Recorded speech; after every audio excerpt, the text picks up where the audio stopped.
Well, there's the Motherwell side, and I suppose Motherwell supporters will be delighted to see Tom Boyd is back there. He's the captain of the side. I saw him being sent off against Hearts in a game last week, and that should bolster the defence.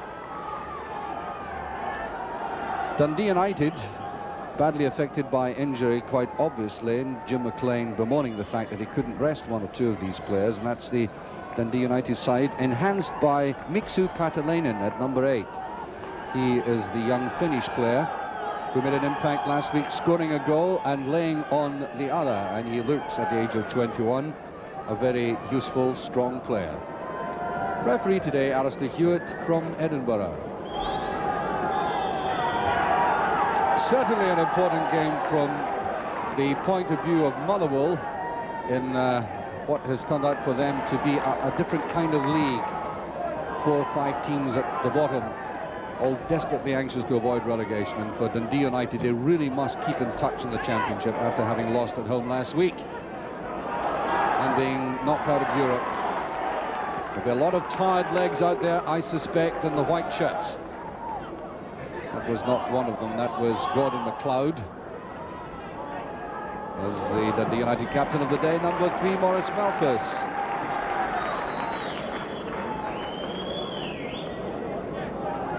There's Malpas, and his astute play should be useful for Dundee United this afternoon. A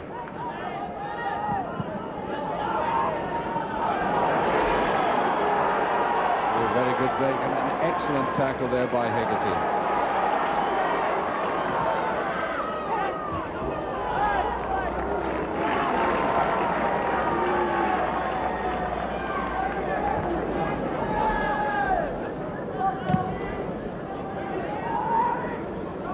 Massive ball behind it, Tom McAdam. Looked like a push from the back, and the referee agrees. That is Beaumont.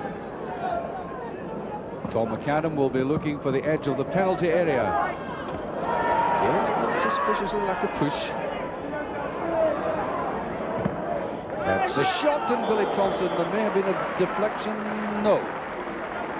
The referee was right on the spot. It is a goal kick.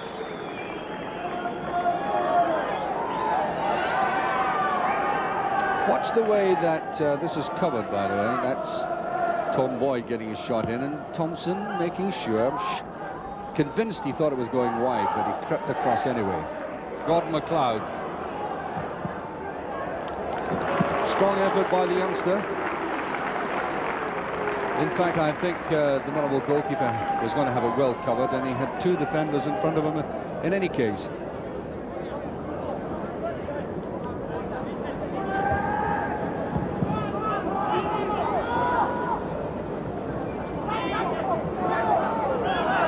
Just gets it through Gig, and wonderful chance.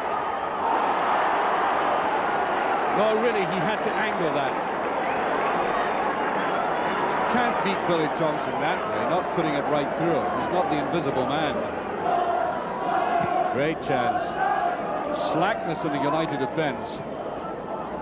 Oh, either he wanted to chip it away to the right or dig it into that left-hand post.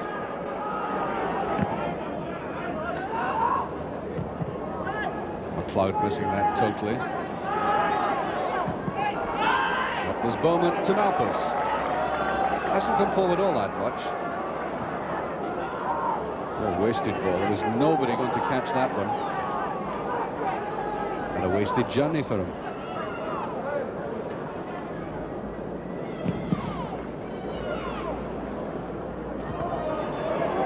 Clean header by Hegarty. We see him do it so often. Incisive. There's Clark.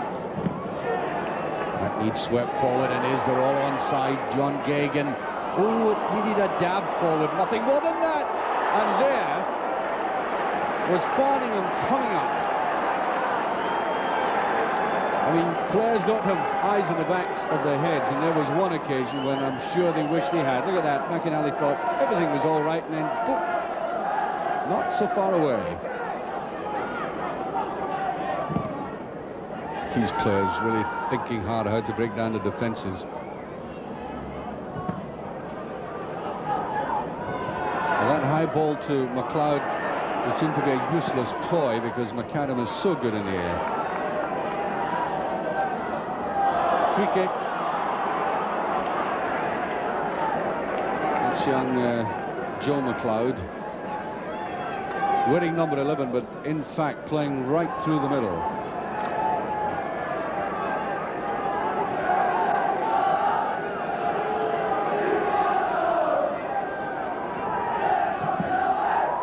Up go the big men.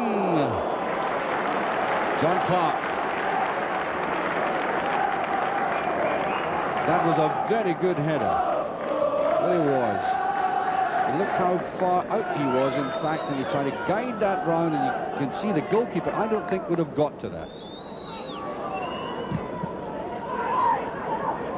Battling in with it, and Ferguson. Very good move, coming off the head of the fin to Ian Ferguson there.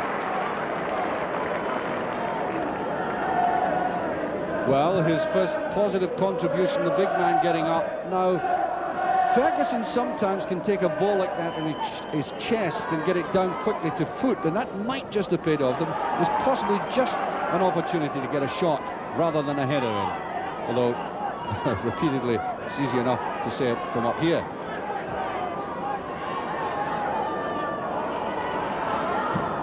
Now, pass. Clark. Ooh, that would have taken the net away. He has debatably the hardest shot in Scottish football.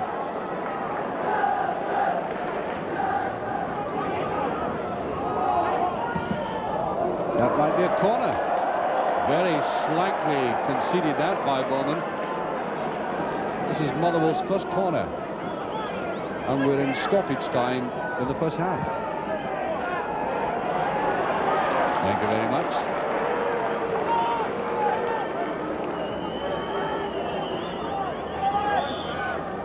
And there goes the half-time whistle. Billy Thompson may just as well carry it in with him, the ball, and give it to a referee who hasn't had all that much to do in the way of checking players or whatever. Indeed, it has been a largely uneventful first half.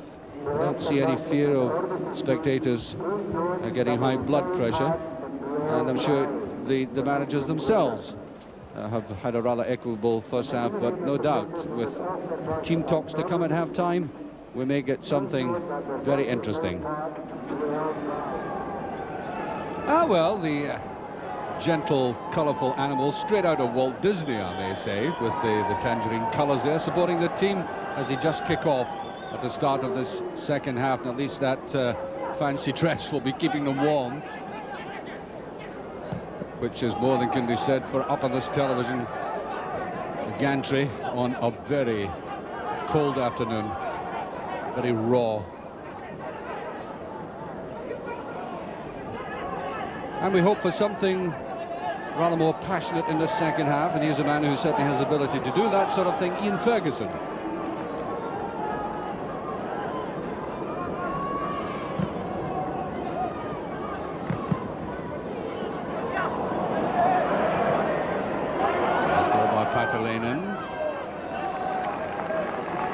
Well-intentioned.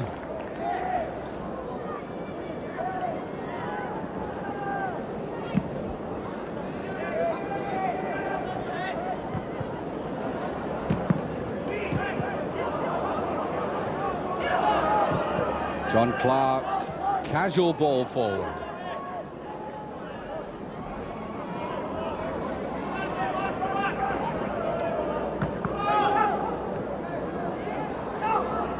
Run forward by the Motherwell captain, Tom Boyd, trying to drive his players on. Motherwell had distinctly the better chances in the first half. Not that they came to anything. That might be a touch by Kyle, it is! Exactly a minute and a half gone, and Motherwell have gone into the lead. As I said, they had the better of the chances in the first half. Gagan ought to have put them in the lead, but there it was. Now, I suspect that that was more a shot at goal by Farningham than anything else. led out at it. It went right behind Bowman, and there was Khan to stick it away. Bartolinen trying to go back and defend. Gagan, free kick. Brought down there by Bowman.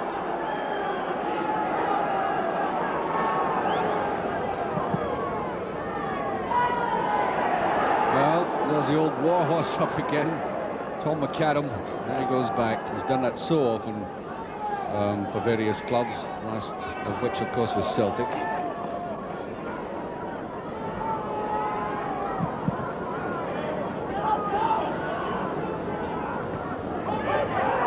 Ferguson trying to lay it off.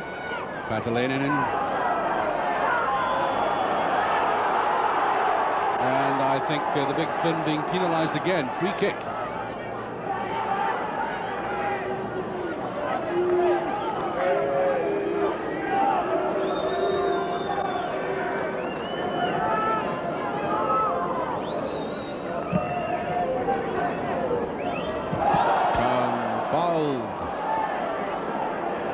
Hegarty going in hard.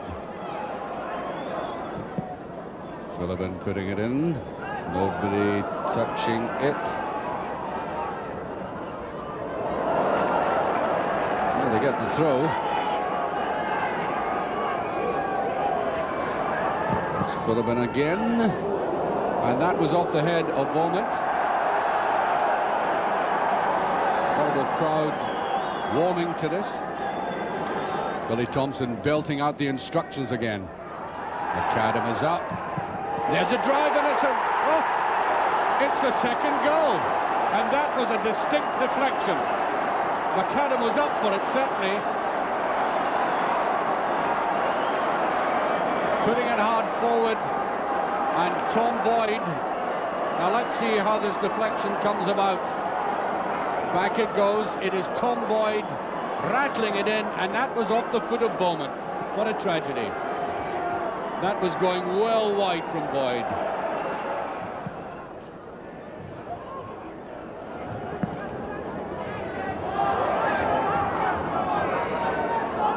Hands? No. Oh, it's a beautiful ball. It's Candish again, and he's onside.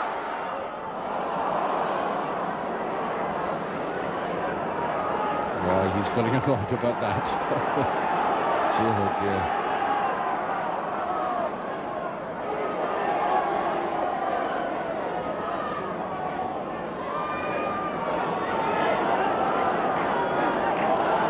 Kinnear dragging defenders towards him. Gets a corner.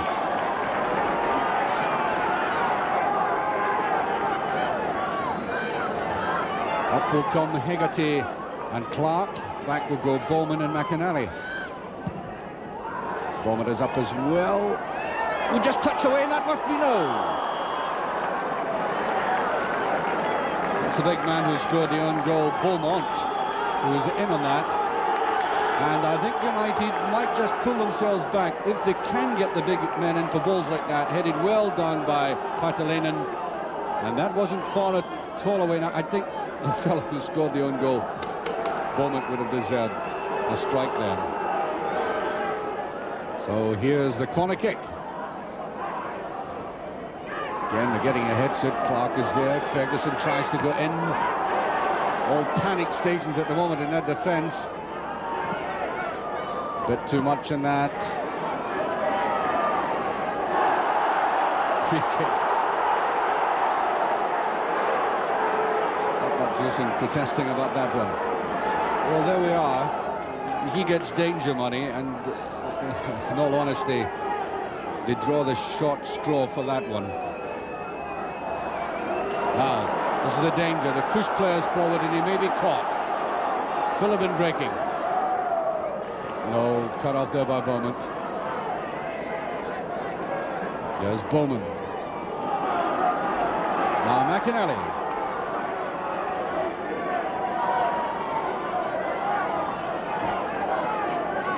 Kinnear did well to hold on to that. And whipped away by Wishart. It must be difficult to come on as a sub and find yourself facing Fraser Wishart.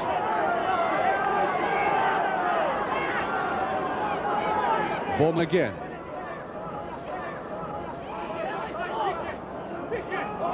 Kinnaird needed locked in. There's a shot by McAnally. Must be. Oh dear.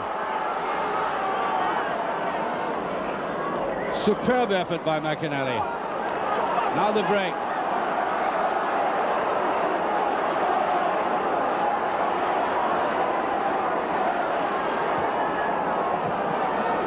Oh, Motherwell have got out of that one. Corky. It's been unfortunate.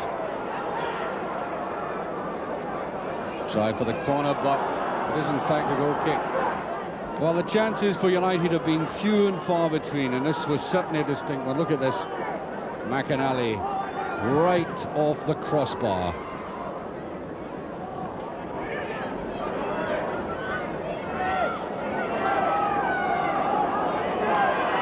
It's been all United in the past 10 minutes.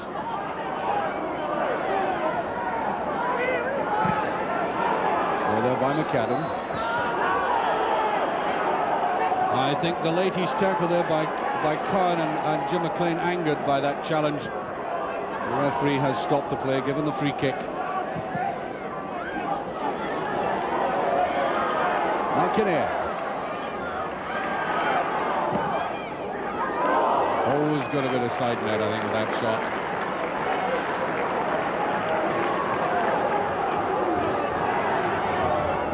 Yes, well, he had several options. There were players inside him. That was going to be a very difficult angle.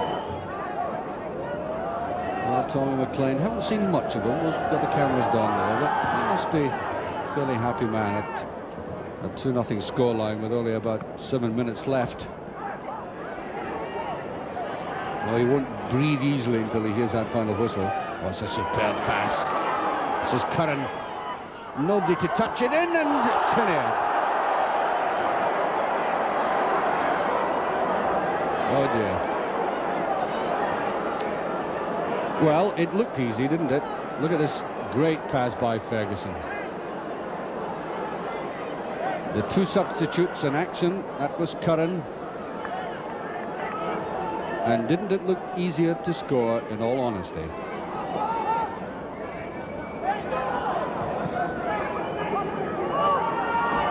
McAnally completely wrong-footed there. Ferguson again. He can usually hit them hard from out there. And McAnally, good save though by the goalkeeper Duncan. Brought back from Sunderland and looks very useful. Brave piece of goalkeeping coming up here in Ferguson, taking a bigger hand in proceedings. Well, there goes the goalkeeper, but the deflection interests me. It's that kind of afternoon for United. It went the wrong way for them.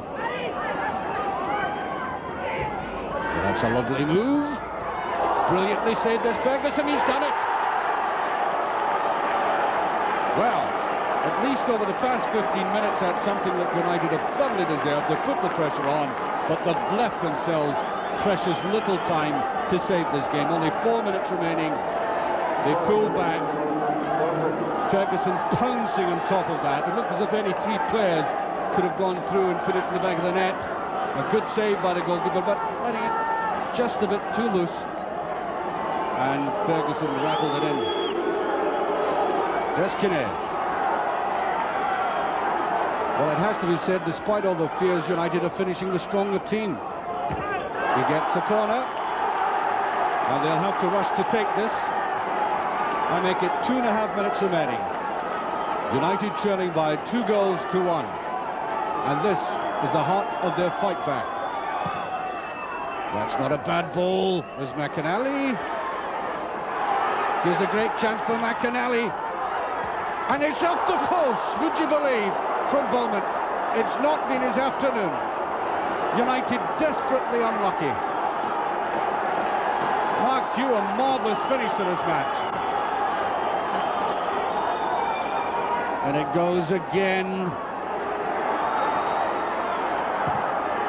That's a touch.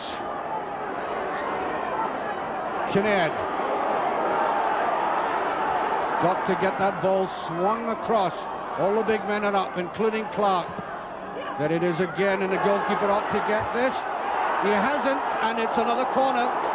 The pressure really on him. I'd almost say that Dundee United are strongly turning the screw, and even Mr. McLean can't stay in his seat.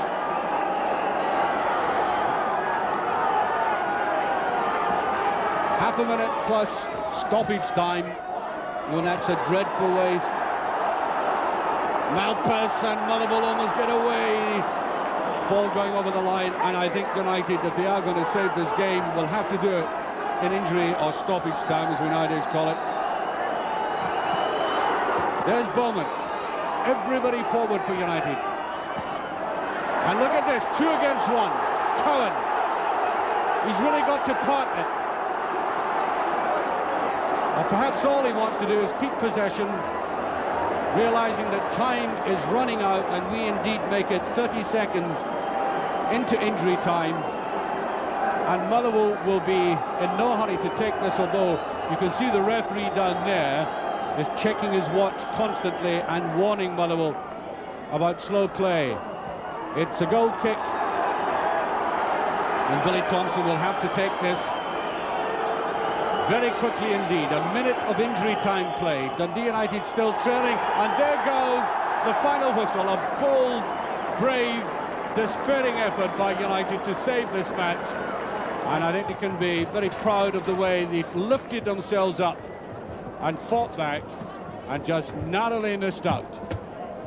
Well, it was worth the entrance money just for that last 10 minutes. I must credit Dundee United, who must have been very worried about the legs lasting out after that punishing game in Czechoslovakia on Wednesday, finishing the stronger and fresher looking side at the end. When it looked as if 20 minutes from the end, 2 goals up, they were dead and buried.